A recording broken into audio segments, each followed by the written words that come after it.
The great southward and westward trek of the Scots-Irish was the dominant influence in the shaping of the South. Historian Grady Mahwiney. They were so reproductive that within 4 or 5 generations they had come to dominate the culture of the American South because basically they could be in the American South from the 18th century on what they had always been, what their fathers and grandfathers and grandmothers and mothers had been. That is essentially leisure-oriented, herding people who treasured their independence, who were quick to challenge anyone who got in their way, and they moved steadily, like a great wave, from the Atlantic coast through the Carolinas and Virginia to Georgia, Alabama, Mississippi, Tennessee, Arkansas, Louisiana, and to Texas.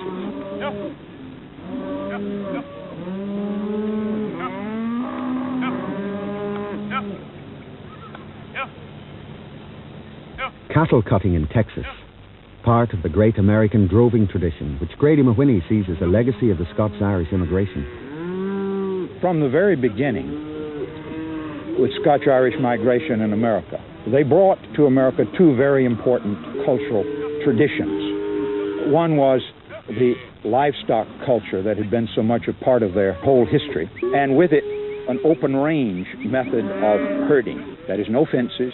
You simply marked or branded your animals, your cows or your pigs, and let them run loose. Now, this was the old South, the American South, from the colonial period, from the 18th century through the Civil War, was a paradise for livestock. Now, from the beginning, as these people settled the backcountry of the Carolinas and Virginia, they would move their animals westward. As soon as a few neighbors gathered, there was too many for most of these people. So their family would simply take off with their livestock and drive them west until they were not crowded anymore. This was a very protective way, in a sense, because the more neighbors you had, the more likely you were to get into a feud with them. Texas, at the beginning of the 19th century, was ruled by Mexico, but recently populated by rugged settlers from the United States.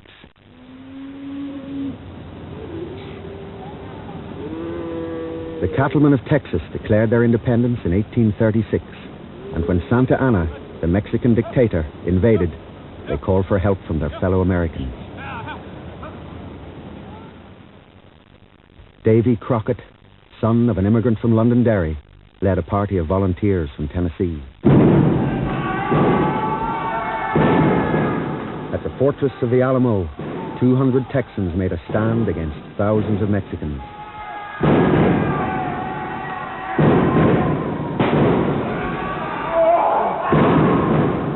All the defenders, including Crockett, were killed. Another man of Scots-Irish blood provided the hard-headed leadership the Texans needed. Sam Houston was born at Timber Ridge in the upper Shenandoah Valley. From there, he followed the pioneer route first to Tennessee and then to Texas. Houston was appointed commander-in-chief and won the war in a single battle.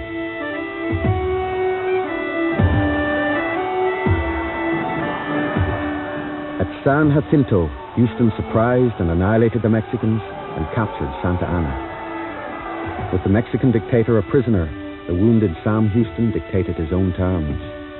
He became president of an independent Texas.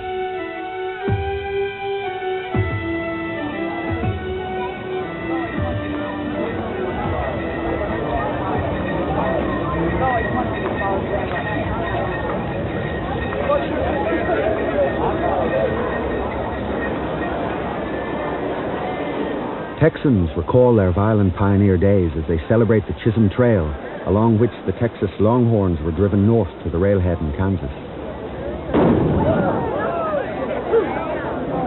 Well now! Good afternoon there, ladies and gentlemen! This exuberant celebration is multicultural, but in it, Grady Mahwiney sees the legacy of the Scots-Irish pioneers who passed this way 150 years ago. The Scots-Irish are people who've influenced the South more than any other single group. They were, when they came in the 17th and 18th century, clannish, obviously. They were aggressive. They were leisure-oriented. They were devoted to their livestock, cattle, and hog cultures. They were nomadic. They were violent. What did you have in mind then? Well, I had in mind putting you in that gutter trash you brought with you. What hombre? Who are you calling gutter trash? Well, I believe I called you gutter trash. Oh, I thought so, but I just wanted to make sure.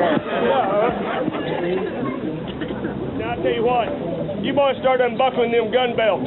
What are you going to do? We're going for a little walk down to the jail. And when I'll tell you what you do. Don't you move your ugly hide out of my way, because me and the boys are fixing to come right down your alley. No, you ain't, Slade. The only way you'll come down an alley is in a pine box, buddy.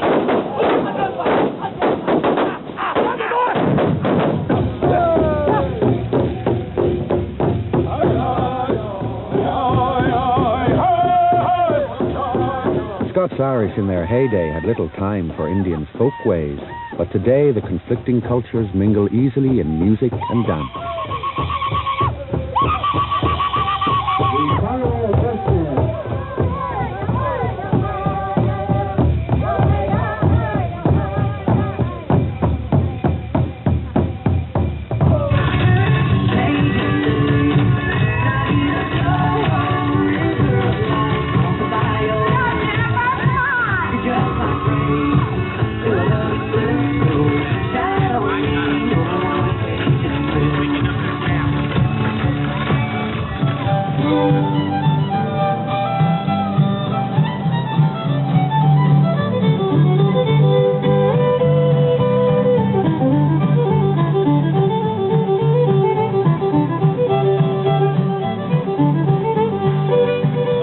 Southerners delighted in the musical tradition of the Scotch-Irish, particularly the fiddle tradition. The fiddle was the basic instrument that the Scotch-Irish brought to America, and it continued to be the basic instrument in traditional Southern music. But Southerners gradually added other instruments, but still the jigs and the reels that where they were so familiar with in the British Isles continued to dominate in the old music tradition. Modern American bluegrass had its origins in the old traditional music of Scotland and Ireland.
Drawn by the cattle culture or their own restlessness, the Scots-Irish moved into the Midwest, Indiana, Illinois, and Nebraska. The more adventurous trekked on to the Rockies, their final frontier.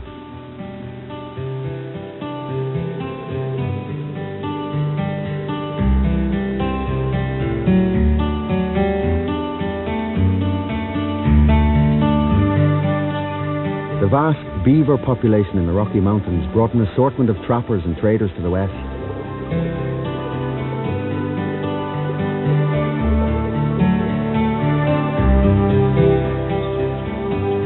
With the melting of the ice in the beaver streams each spring, the trappers returned to the high valleys.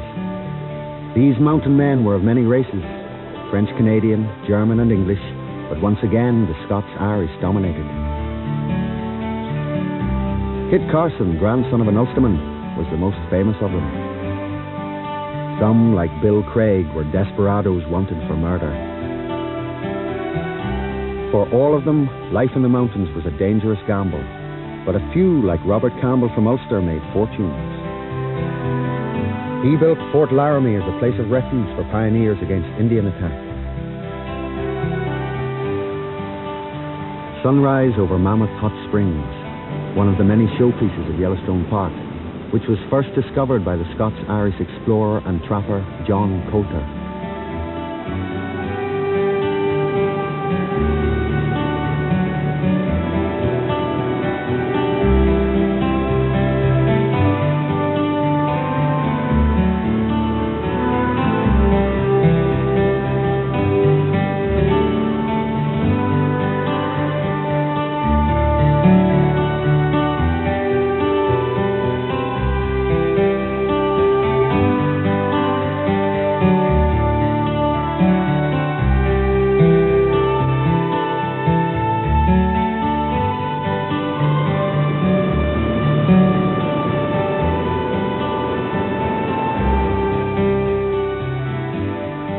Coulter, who had the powerful visual memory of the solitary man, absorbed the marvels of the great hydrothermal area and later related them to a highly skeptical audience in St. Louis.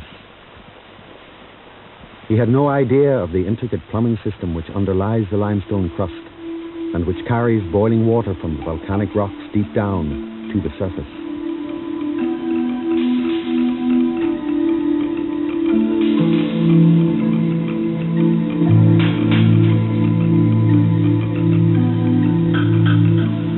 For Coulter, the explanations were biblical. The smell of sulfur was a plain indication that these were the breathing places of his satanic majesty. This indeed was Coulter's hell.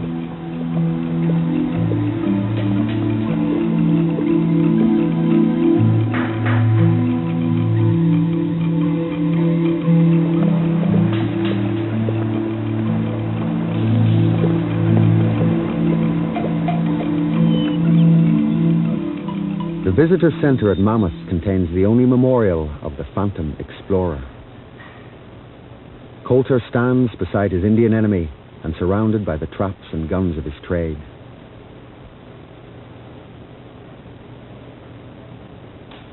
Born on a Scots-Irish farm in the Shenandoah Valley, Coulter came west with the Lewis and Clark expedition to explore the upper reaches of the Missouri River.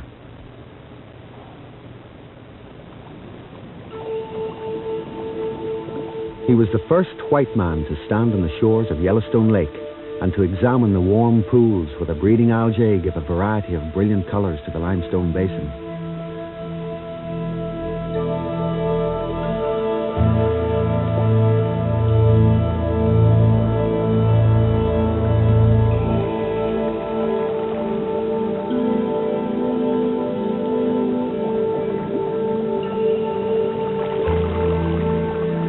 Coulter was called a liar when he gave a factual account of what he had seen, but a later mountain man, Jim Bridger, convinced journalists with his stories of petrified trees on which petrified birds sang petrified songs.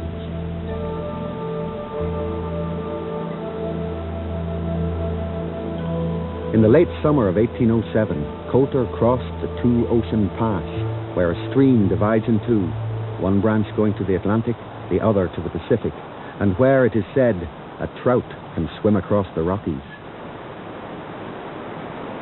He moved along the river courses where progress was easy, but there was constant danger from grizzly bears, wolves, or hostile Indians. Captured by the savage Blackfeet tribe, Coulter was stripped naked and forced to run for his life. Killing the leading Indian, he managed to outrun the rest and reach the safety of the Colorado River.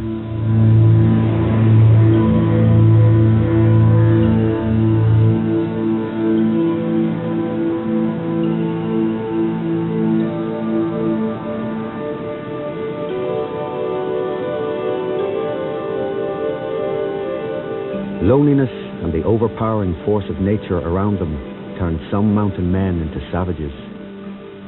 One trapper, known as Big Phil because he came from Philadelphia, was cut off in the high Rockies by the sudden arrival of the winter snows.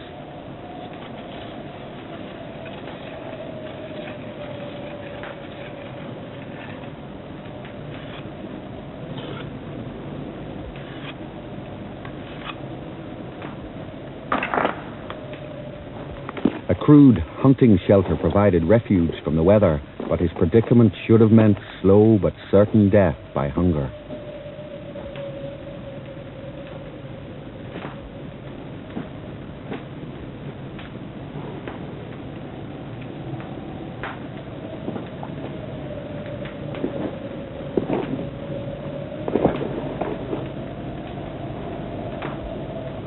To the surprise of his friends, who had already given him up as lost, Phil emerged from the mountains with the springtime, well-fed and happy.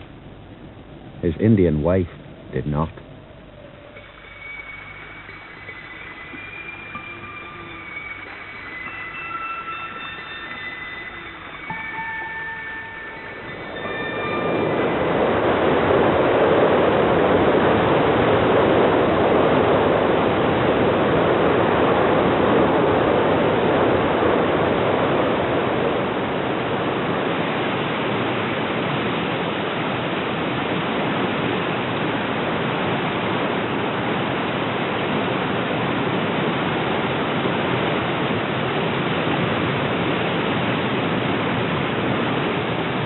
These men from deeply religious families fell under the influence of the Rockies. The great peaks, the violent storms, and above all, the loneliness.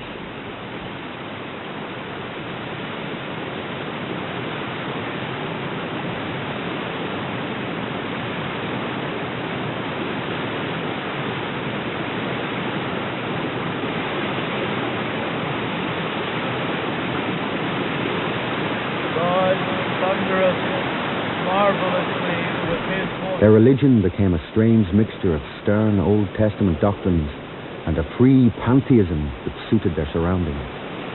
Also, by watering, he weareth the thick cloud, he scattereth his bright cloud.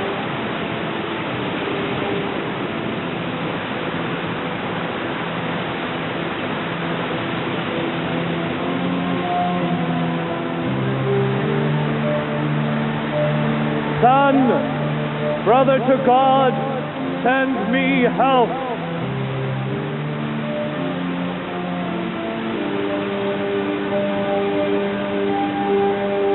Frost, cousin to the water, send me beaver.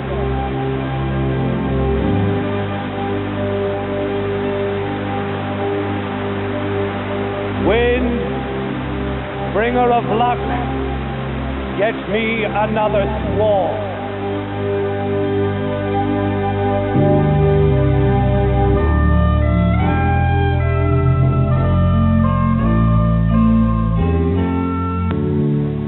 The Scots-Irish presidents of America came from humble Ulster families. Small farmers and weavers living in homes like this one, which belonged to the family of Ulysses Simpson Grant.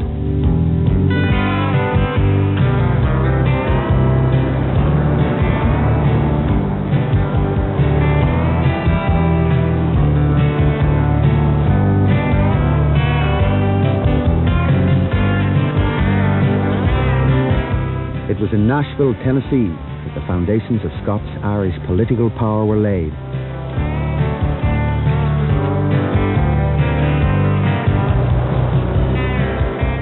Here Andrew Jackson came as a young lawyer in the generation after the Revolution, and here in the small, lawless settlement in the Cumberland River, he crafted the art of populist politics.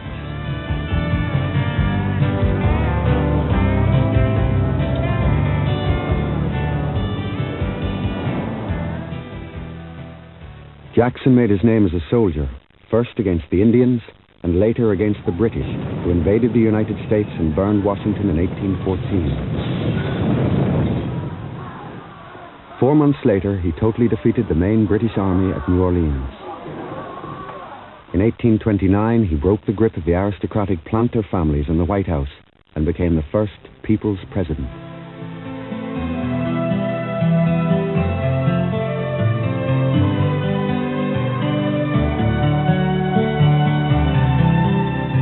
Throughout his life, Jackson fostered the legend of himself as the frontier hero, maintaining his original log cabin in the grounds of Hermitage, his Tennessee mansion.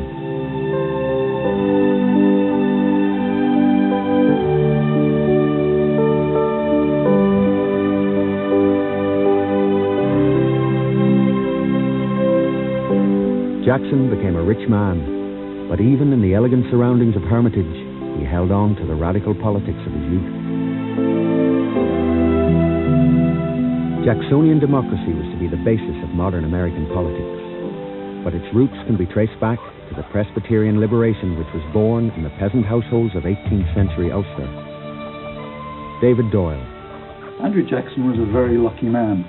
The slow achievement of one man, one vote enabled him to pose as its champion and defender and to become America's first populist president. He realized that this would require a new sort of politics, a politics unfamiliar to Americans.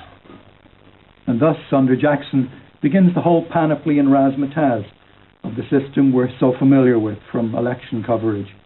Under Jackson, there was a concentration on strong, dramatic, popular issues. There was a new style of party canvassing. There was a new style of campaigning. There was the open public selection of candidates in the caucus system.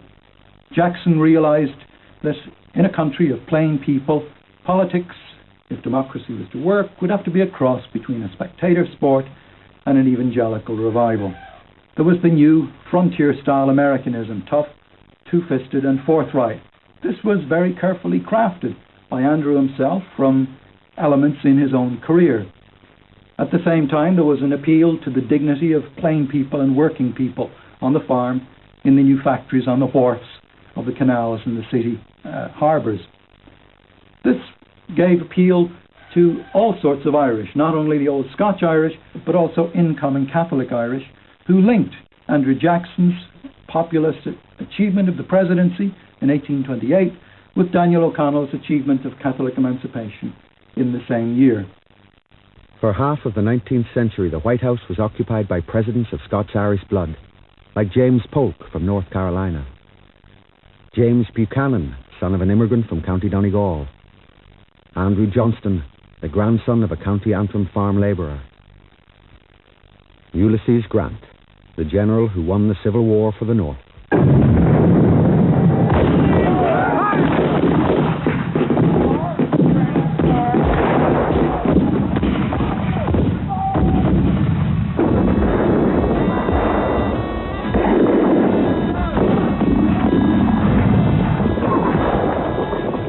The Civil War bisected the American nation, so it divided the Scots-Irish into soldiers of the Union and soldiers of the Confederacy.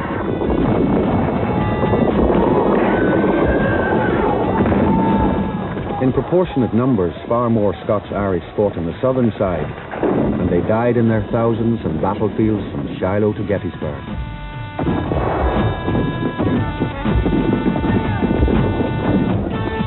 Stonewall Jackson, most famous of the Southern generals, was a Scots-Irish Presbyterian deacon. He led a brigade of fellow Scots-Irish, reckless, hard-drinking farm boys from the foothills of Appalachia, and his Shenandoah Valley campaign became a classic for military textbooks.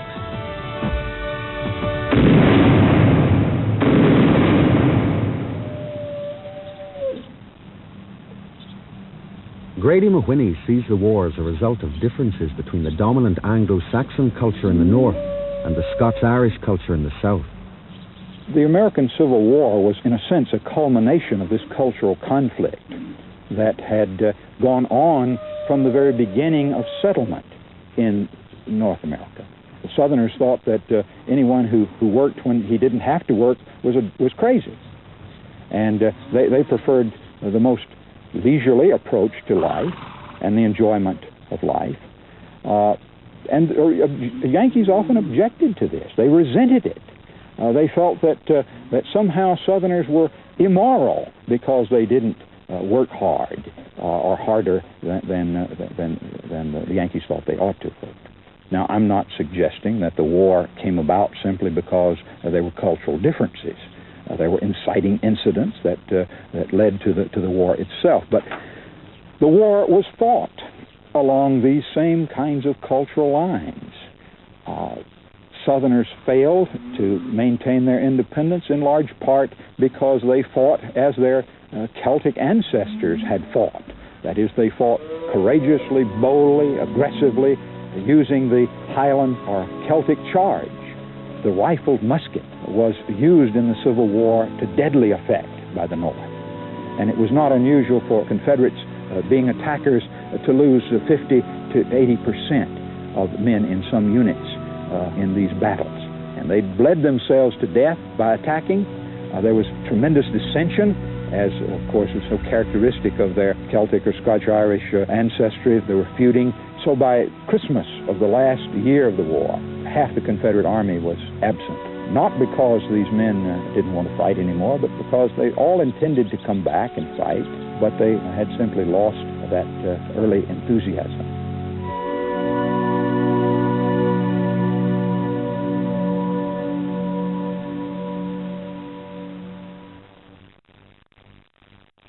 The other Scotch-Irish presidents and politicians after the Civil War were usually Republican and Union Army veterans. They'd come a long way from the radicalism of the Revolution and of Jackson. Republicanism confirmed their success ethic and their upward mobility. The party offered business connections and small city respectability. It also distanced them from the incoming Catholic Irish, flooding into America after 1850. At that time, William Mcguffey, an Ulster-American president of a Western college, was schoolmaster to Victorian America.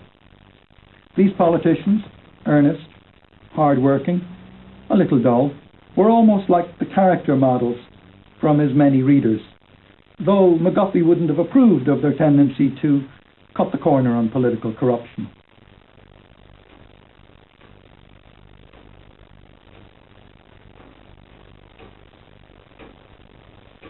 With Woodrow Wilson, last of the Scots-Irish presidents, the old radical tradition was briefly revived.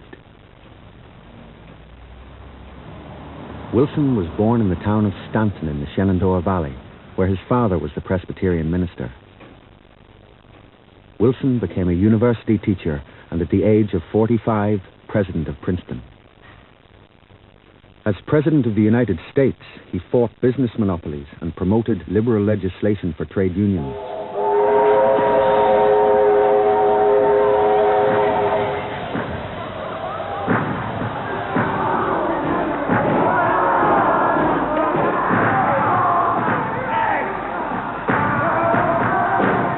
When Americans played a decisive role in winning the First World War, Wilson came to the peace talks, the first American president to be also the world's most powerful man.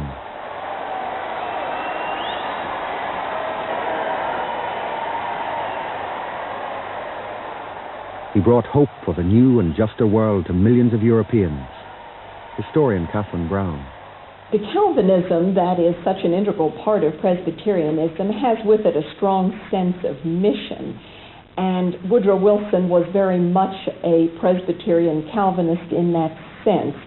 He believed that there was a place for him, a mission for him in the world, and he saw it in terms of developing an internationalism, a world where peace was the norm rather than war. And his planning for the League of Nations, his developing of the 14 points as a basis for the peace treaty to end World War I think are all clear examples of this effort to remake the world, to reshape it according to a higher vision. So Wilson as a visionary, I think, is a part of Wilson, his heritage as a Scots-Irish Presbyterian.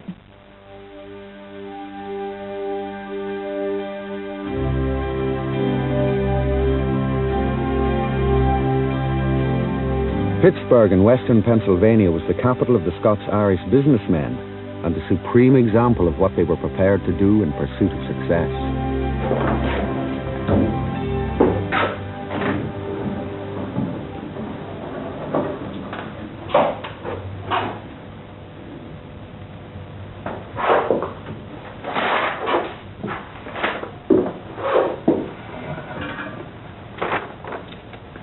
The masters of Pittsburgh are mostly of the Scots-Irish race. They are strict Sabbatarians, and nothing goes on in Pittsburgh on Sunday that it is possible to stop. Dollar and Bible. Dividends this world, security the next. Profit motive run mad. No Catholics or Jews.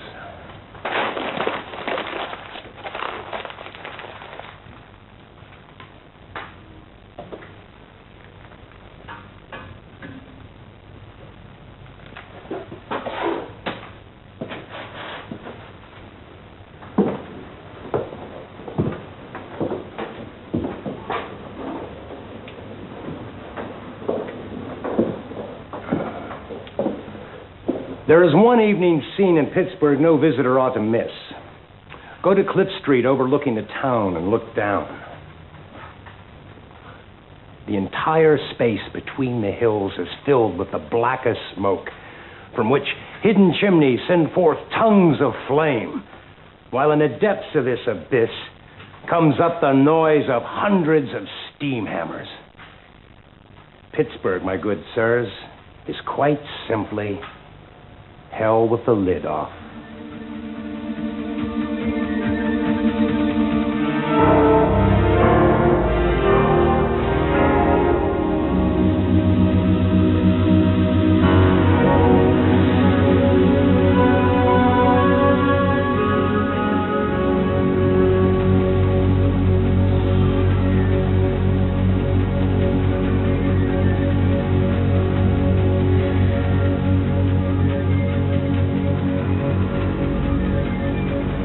Today, the black cloud of industrial smoke has been lifted from Pittsburgh.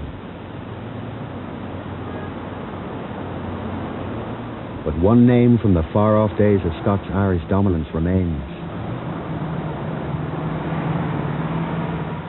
The Mellons left a small farm in County Tyrone to become America's richest family, possibly the richest business dynasty the world has seen. Though Presbyterians, they were probably of Catholic Irish extraction, but the family repudiated such an unwelcome connection.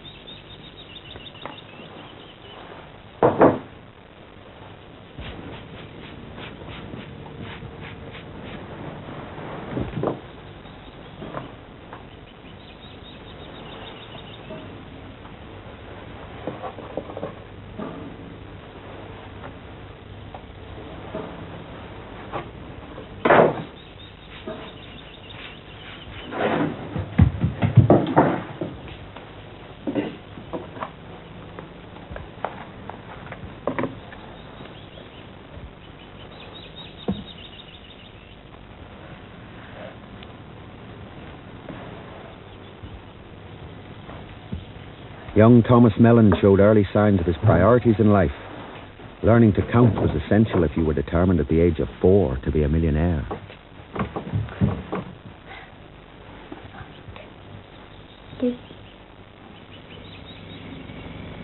Thomas emigrated with his parents to a farm in western Pennsylvania in 1818. To escape the hard life of a frontier farmer, he studied law. He became a judge and an immensely wealthy property developer. Andrew, his son, added to the Mellon millions.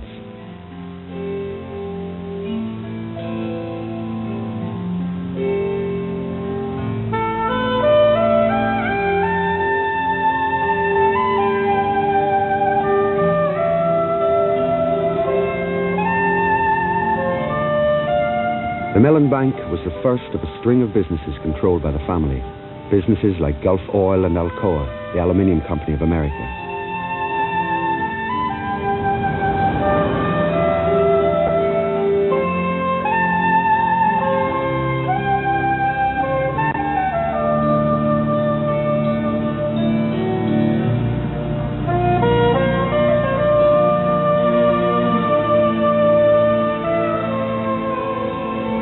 Although the Mellons later became philanthropists, their great wealth was built on long hours and low wages for their workers. They despised the Catholic Irish immigrants, and they hated labor unions.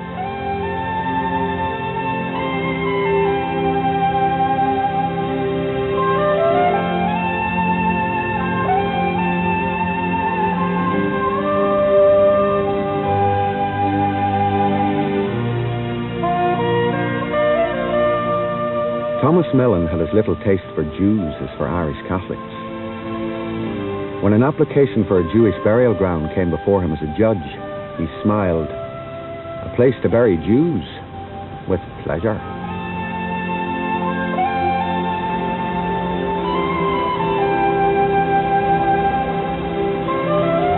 The Mellons epitomized the transformation of the Scots-Irish from poor radicals to rich ultra-conservatives.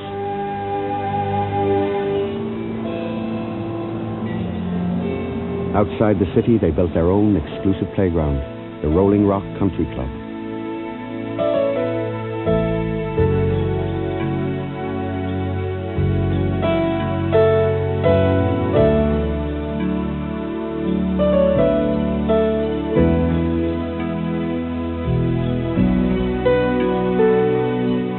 As one cynic put it, the Mellons fixed up Rolling Rock the way God would have done if he'd had the money. One 19th century Irishman from Pittsburgh became better known than any of the city's business barons. Stephen Foster, with his ballads, Old Folks at Home, Jeannie with the Light Brown Hair, My Old Kentucky Home, dominated the pop culture of the English-speaking world for the greater part of the century.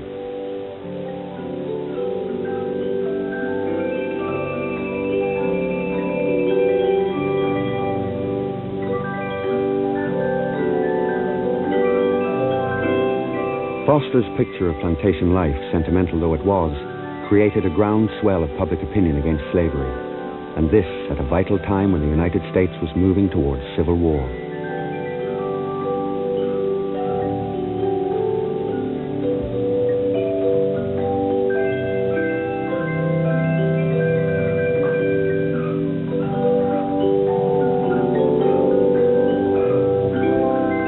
While Stephen Foster ignored the virile music of his own people and turned for inspiration to another ethnic group, the Queen family in the great Smoky region of North Carolina sing ballads that are the direct descendants of the folk songs of Scotland and Ulster.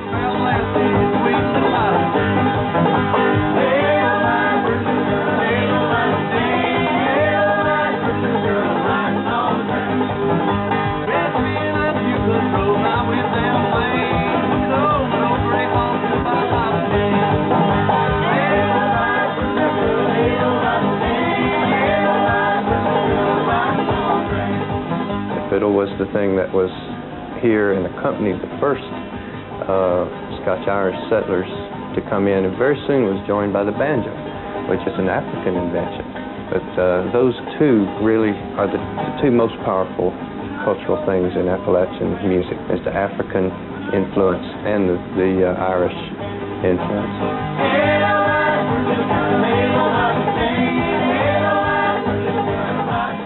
Other Scots-Irish influences run through the cracker culture of the South. Folklorist John Davidson. I think it's one of the most interesting connections to the Celtic background here is that a great deal of importance is placed on words and on what people say. And you could even make a case for saying that a person's statement orally may mean more than something written. And there's kind of two parts to this oral tradition. There's a strong tradition of telling the truth and an equally strong tradition of lying. And both are awfully important. I think it may come from the thing back in their very old days when villages in Ireland and places like that had a person who was sort of designated to be the storyteller and try to remember what happened and pass it on. So there's that element. And then there's also just entertainment, very big part of the entertainment scene here for all of these generations. And the things that people tell, a lot of them are long old stories like Jack Tales and things like that. Some of them are just little true things that happen in everyday life, like a thing that happened to me one time. And I had a big scythe, a big garden scythe with a blade on it about that long, and I'd been out cutting tall grass with it. Things will wear you out, and I got real tired, and really it was my fault for being in a hurry and being careless. I should have taken that when I got through and hung it up in the shed, you know, and I didn't. I left it laying out in the yard there, and I left that blade sticking up just like that. It was a terrible, dangerous thing to do. Well, I had a dog. We called him Rover, and he was a rabbit dog. He worked at it every day. He was awful fast on his feet, and just every time he saw any movement out in the bushes there, he'd tear off the porch, you know, and go out. Well, he jumped off that porch there one day and was probably going about 50, 60 miles an hour when he ran into that razor-sharp blade on the scythe that I left sticking out there in the yard. Didn't even slow down, just ran right on through, ran out the other side, and just got clean split right down the middle in two parts. And I was up on the porch, you know, and I saw what was going on, and I couldn't believe it, you know. I felt terrible because it was my fault. Well, I jumped out there and ran out as fast as I could. Where the two halves of Rover were laying, I had a bottle of medicinal alcohol in my pocket that I carry around for whatever bites, you know, snake bites and things. I pulled that out and just poured all of that over both halves of the dog as quickly as I could, then grabbed the halves, slapped them back together, and I ran and got a rag and tied it around there real tight and tried to bind it up as good as I could. And I took old Rover back up in the house, put him in a basket, and just left him alone there for a long, long time, because when somebody gets cut in half like that, it takes a long time for him to heal. So we just left him alone, and after several weeks had passed, we went to see how he was doing and what had happened and if he was going to make it. And I carried the basket out there in the yard and started unwrapping those rags and got all the rags off of him and everything. And well, it's just I couldn't believe what had happened, and it was all my fault for being in a hurry and not taking time to do the job right. But when I ran out there in my panic and slapped the two halves of that dog together, I put them back together backwards like that, and so the dog had grown back together that way. And we thought, you know, well, he'll never make it like that. But after a while, he started to get his strength back, and after a while, he got to where he learned how to walk on. He had two legs on one side, and he could run on them as far as he wanted to, and then he could flip right over and run back the other way. And the people thought he was curious. They'd pull over to the side of the road and stop and look at him, because most of them had never seen a dog that could bark out of both ends and wag his tail at both ends, too.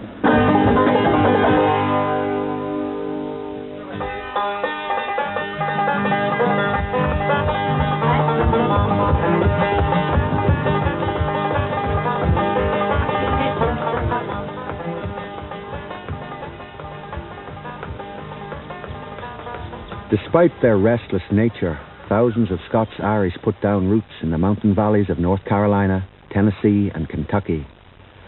Here, where the soil offered a livelihood without too much effort, the traditional lifestyle survived well into the 20th century.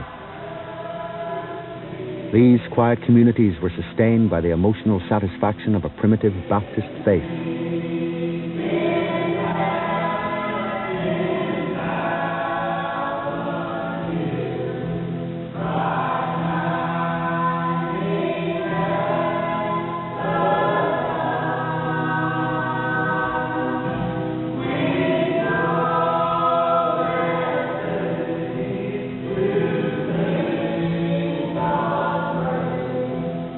It seemed hardly worthwhile looking further for a promised land.